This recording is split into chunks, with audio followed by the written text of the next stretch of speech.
Ugandan polls have now closed and vote counting is underway in the country's presidential election. Scores of citizens began voting in the tense elections under heavy security, logistical challenges and an internet blackout. It's a battle for Uganda's top job, and voters had the choice between the current and long-term president, Yoweri Museveni, and a former pop star turned politician, Bobi Wine. Let's discuss these elections with Professor of African Politics, Kyaleboga Mapunye. Good evening, and thank you so much for your time, Prof. When we look at the requirements for elections to be free and fair, based on what you're hearing coming out of Uganda right now, do you think the environment meets the basic criteria for free and fair elections? I think this is a very difficult time for Uganda and for elections in Africa in general. When I look at those elections, I get worried that the script seems to be torn, apart. The script of running free and fair, credible elections based on international election management best practices. Among those are that there should be minimal or no violence. I'm not even going to talk about the deaths. So far, we have heard about more than 50 deaths, which is just too much for one to have, what we normally call an environment that is conducive for, those free and fair elections.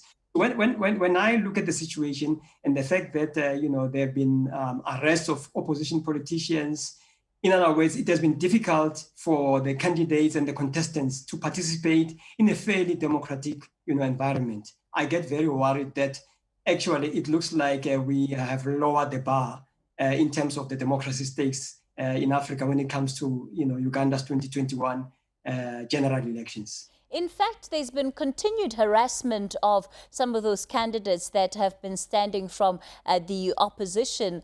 But yet, the government, the Museveni government, has been justifying some of those actions. And we haven't really heard strong condemnations for what has been happening.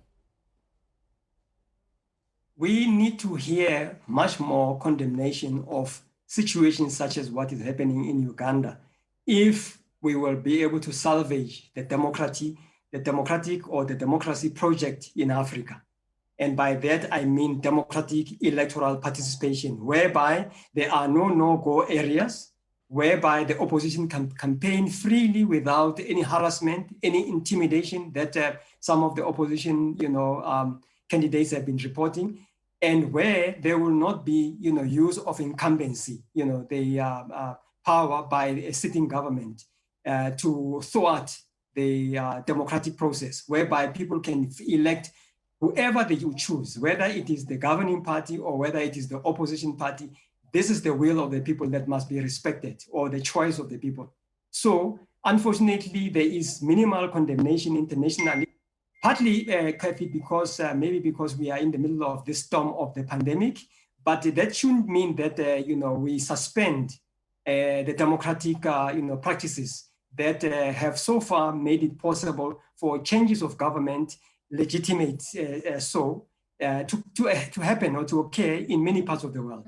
So to that extent, the Uganda situation for me, it is a democracy project gone wrong, because there's militarization on the one hand and securitization of the politics and the elections, which we have just seen in the pre-election period.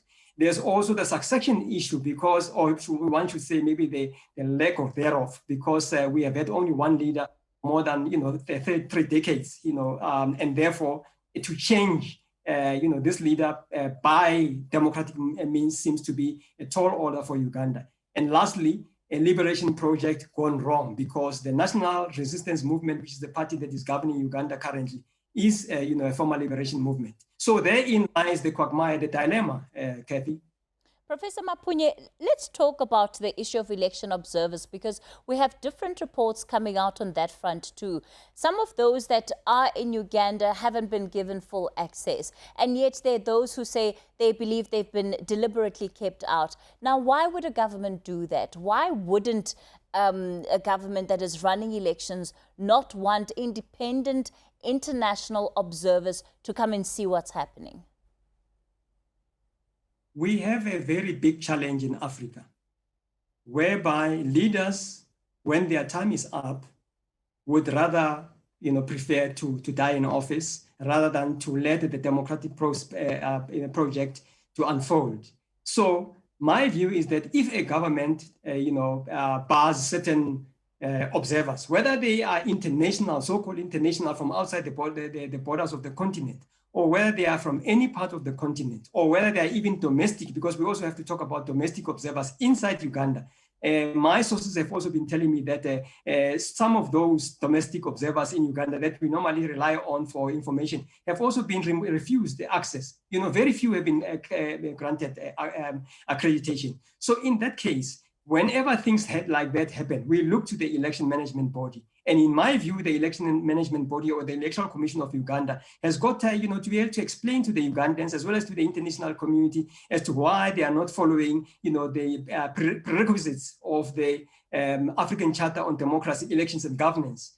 That says that the right of observers to participate in democratically, led elections has got to be respected by, EMBs, election management bodies, and sitting governments as well.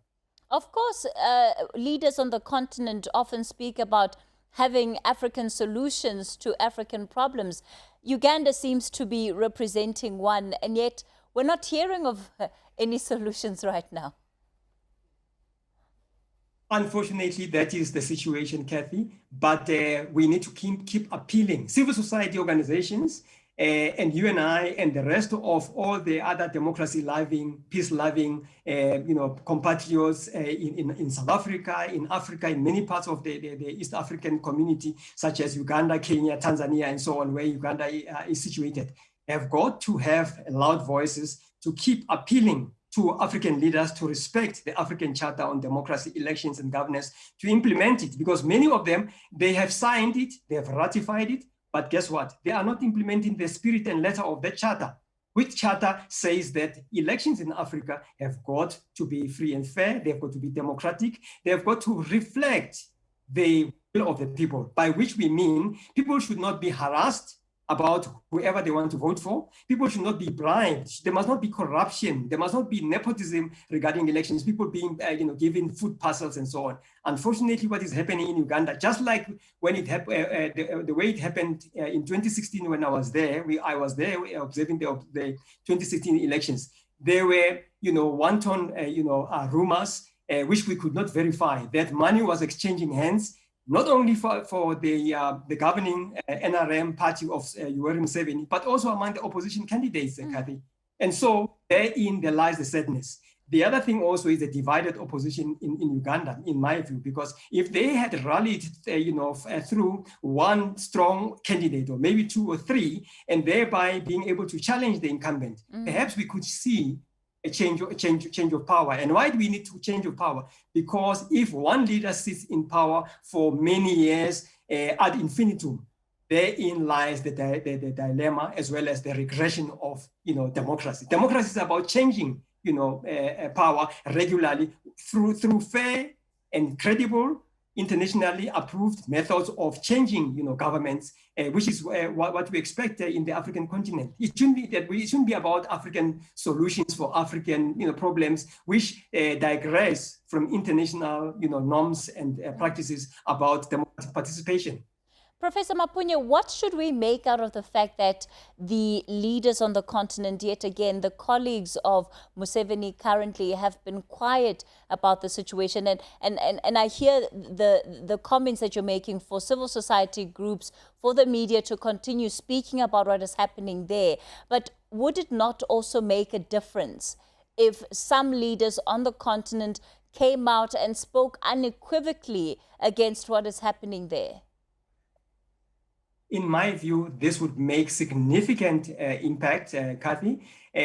We need to see leaders from organizations or regional organizations, we call them the RECs, or the regional economic communities, such as the East African community, as well as IGAD, which are actually responsible for doing the peer review, as well as the peer advice in terms of such matters, whereby they will talk to a leader such as President Museveni to say, you need to make sure that the opposition participates freely without harassment, in as much as your party is also enjoying, free campaigning through the official media, as well as, harassment. If some of my sources in Uganda have been telling me that when you look at the campaign rallies of the NRM, the incumbent party of Yoweri Museveni, it looks like, there's transparency, there's fairness, all those candidates of the governing party are given space in the official media, and they're not harassed. But if you look at the opposition, the same cannot be said.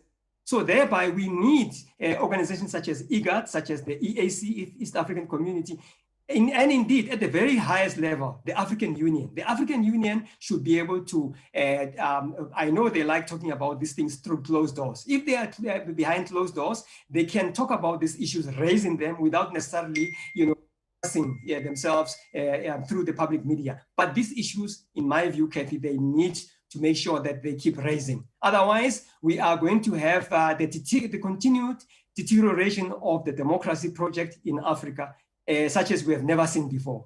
All right. And of course, while the African Union may talk about these issues behind closed doors, what matters is that before the public, there's absolute silence. And that in itself certainly does not bode well for how far the organization is seen to be a relevant voice on the issues, the contemporary issues that are facing the continent.